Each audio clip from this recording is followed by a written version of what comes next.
इस तस्वीर में एक मैसेज है। एक तरफ गाजा और लेबनान पर बमबारी, तबाह होती हजारों जिंदगी, खंडहर बनते जा रहे शहर, और दूसरी तरफ सऊदी अरब की राजधानी रियाद में अरब इस्लामिक शिखर वार्ता। पश्चिम एशिया में कुछ बड़ा होने वाला है। क्या अब नेतन्याहू के खिलाफ अरब देशों का चक्रव्यूह तैयार हो चुका है?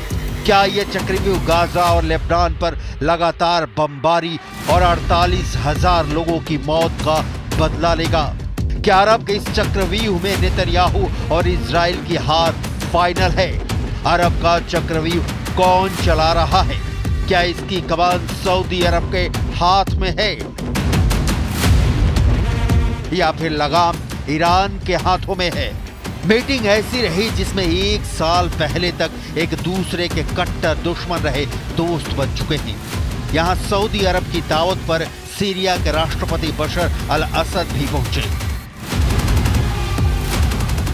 ईरान के उपराष्ट्रपति भी आए। जॉर्डन के किंग से लेकर मिस्र के राष्ट्रपति अब्दुल फतह अल सीसी भी पहुंचे। यहां तुर्की के राष्ट्रपति रेजेप तैयप अर्दोआन की मौजूदगी भी एक मैसेज दे रही है। अरब और इस्लामिक वर्ल्ड के 50 से ज्यादा राष्ट्राध्यक्ष और लीडर इस समिट में शामिल हुए। और फिर आया सबसे अहम मैसेज। सऊदी अरब के क्राउन प्रिंस मोहम्मद बिन सलमान का इजराइल के खिलाफ सबसे तीखा पैगाम, सबसे कड़वे शब्द, सबसे बड़ी चेतावनी।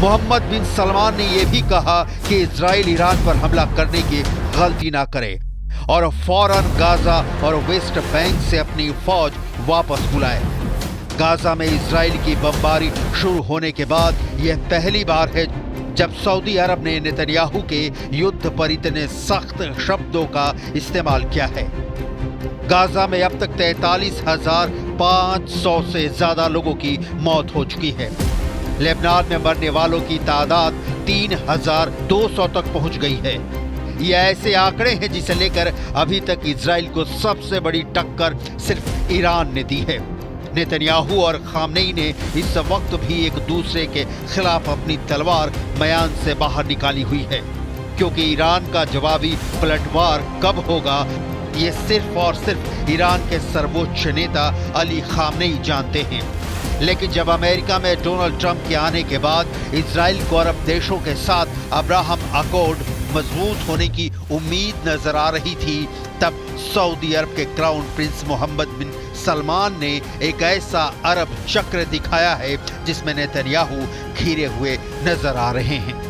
ये चक्रव्यूह इजराइल के खिलाफ अरब और इस्लामिक देशों का सबसे बड़ा चक्रव्यूह कहा जा रहा है, जो गाजा और लेबनान पर हो रही बमबारी का बदला लेना चाहता है। इसीलिए फिर वही सवाल कि क्या अरब और इस्लामिक देशों के इस चक्रव्यूह में नेतन्याहू और इजराइल की हार फाइनल है?